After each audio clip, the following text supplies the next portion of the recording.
What's up? So the Philadelphia Eagles just signed former Saints wide receiver Shaq Davis to a future reserve contract. Shaq Davis was somebody who I wanted the Eagles to draft in the 2023 NFL draft because I thought he would be the perfect wide receiver 3 for the Eagles. I actually did an interview with him before the 2023 draft. So here is that interview I did with him before the 2023 NFL draft. Since he's just coming off his rookie season, I think most of these questions still apply. What was your impression of South Carolina State coming out of high school? I really didn't know about South Carolina State when I first started the recruiting process, and then I had a situation where I couldn't go to the school I wanted to go to. So Coach Shaq, he reached out to me. He was like, "All right, we know your situation, so we want to give you an opportunity to come in, just sit out your first year, get your grades right, and then everything will go from there." So with them doing that, I was like, they are about me as a person, more as a football player, because they actually took a chance with me. So it was like it felt like a family environment from the jump.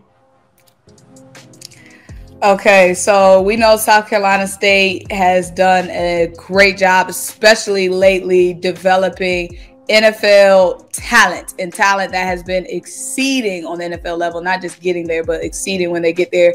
How do you feel like the Bulldogs have developed you into a professional player? It's just like there, you got to get out the mud. Nothing's handed to you.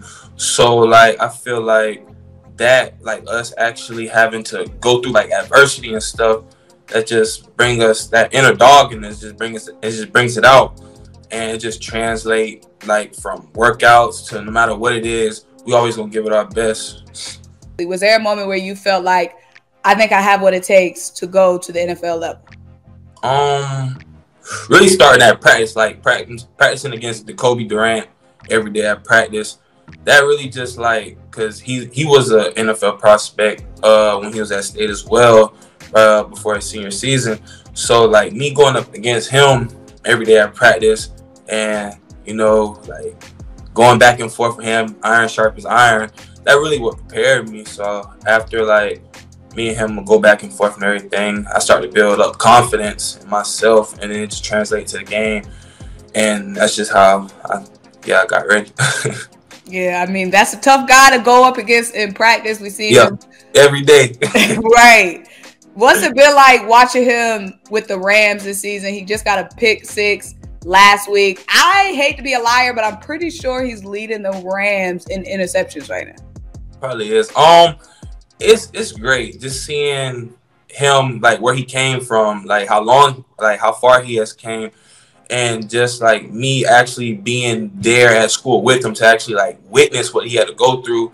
It just builds confidence to show that no matter where you come from, if you can play, they're gonna find you.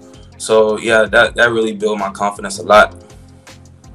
I love it. So the Celebration Bowl was the moment where you were on probably the biggest stage in your college career, and it was a amazing game. It was a really good game. You had an exceptional game. How did the Celebration Bowl, did you see more eyes on you, not just media, but scouts after the Celebration Bowl?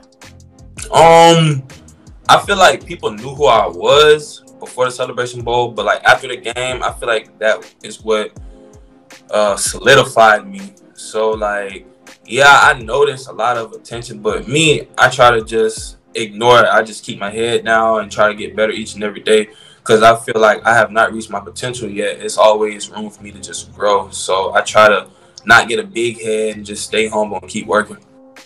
The Celebration Bowl, we know the biggest stage in HBCU football. And I know you guys approach everything. It's just a game. Every game is the same. We prepare the same. But going into the Celebration Bowl, were you thinking that it was different because of the national stage, the media, the scouts, or were you just approaching it as next game up?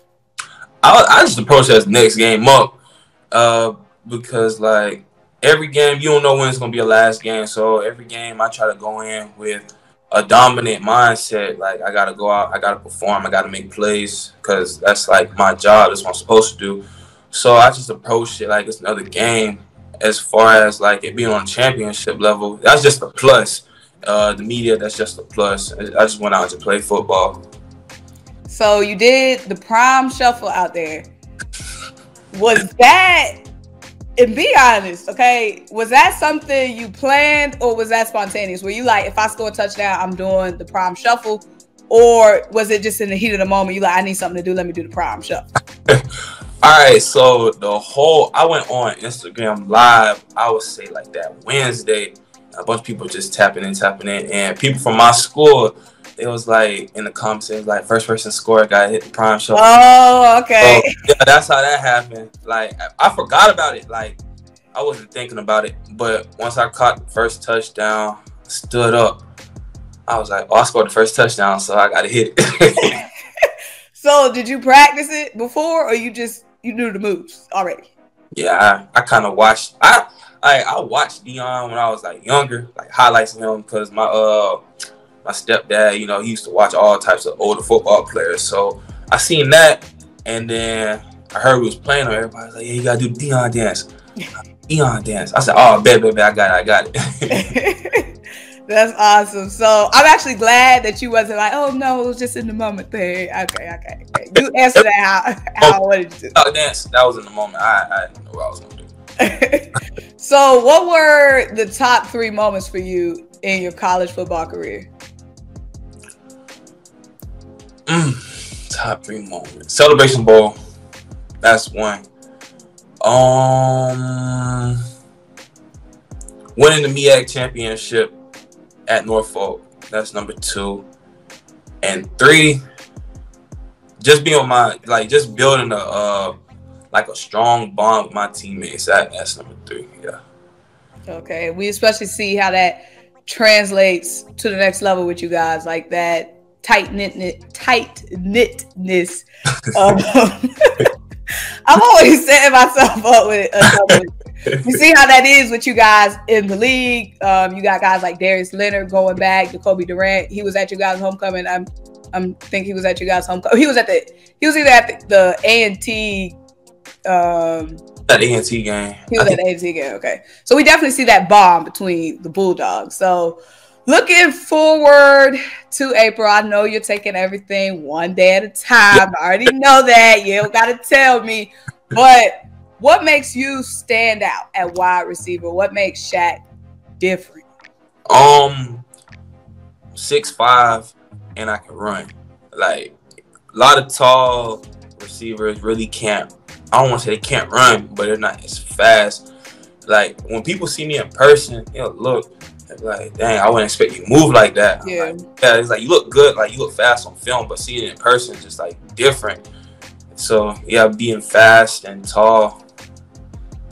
Okay, yeah, and you could say it. Tall dudes are usually slow. You don't have to. You don't have to be nice. We all know that. We can see the average height of running backs, the average height of wide receivers. So that is definitely a plus for you. So, what part of your game do you think could translate the easiest from the college level to the pro level?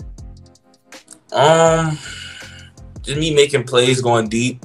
I feel like that can translate, easier because it's more natural to me. You know, like I've been going like on deep balls since I was in high school, so it's like second nature to me. What part of your game do you think you're gonna have to work on the most this off season to adjust to such a high level of football? I'll say I have to like work on coming out my breaks on routes, but like we already started. They already get me right on that, so it shouldn't be too much longer before I get that down pat. Who are you working out with? You have a trainer, or are you working out with the Bulldog staff? I'm down in Tampa currently. I'm training at House of Athletes. So you have the East-West Shrine Bowl coming up. Is there any specific part of your game you want to make sure that the scouts see out there? I just want to show them that I'm a dog and I can compete against anybody on any level. So I feel like once I show them that, everything will be good because, you know, coming out of HBCU, they don't look at the competition as tough. So like me going out there and playing against like Power 5 guys, that's my opportunity to show that I belong. So who are some guys that you like watching in the league right now, or even when you were growing up and you kind of took pieces of their game? I I watch a lot of Mike Evans right now. DeAndre Hopkins, Stephon Diggs. But growing up, I like Randy Moss. That's my favorite receiver. Him and Calvin Johnson. Yeah, Calvin Johnson was different. Yeah. So, have you ever mossed anybody? Oh, most definitely. No, especially with your height. I mean, yeah, it would be a little bit of a disappointment if you haven't mossed anybody. Exactly.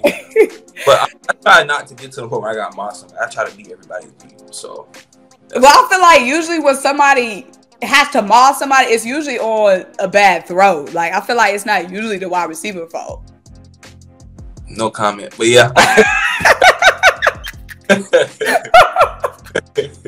We gonna leave that there. So lastly, let me ask you, do you have any, growing up or even now, do you have an NFL team? Anybody you've been rooting for? Oh yeah, I like the Vikings. That was random. Yeah, like, all right, that's how that came about. So I'll say I was in second grade and I'm just sitting in the crib. I'm waiting on the bus to come. Sports Center been on, so I'm sitting out watching it. And I see Adrian Peterson break off a long run. I like them colors. I'm a Vikings fan. Okay, I can see the colors. I can see Adrian Peterson. I can see that. So, are you still a Vikings fan? Yes. No comment. Well, Shaq, I enjoyed the conversation. Of course, we can't wait to see what you do. East-West Shrine Bowl coming up. We are going to be rooting and supporting you. Thank you. I appreciate it.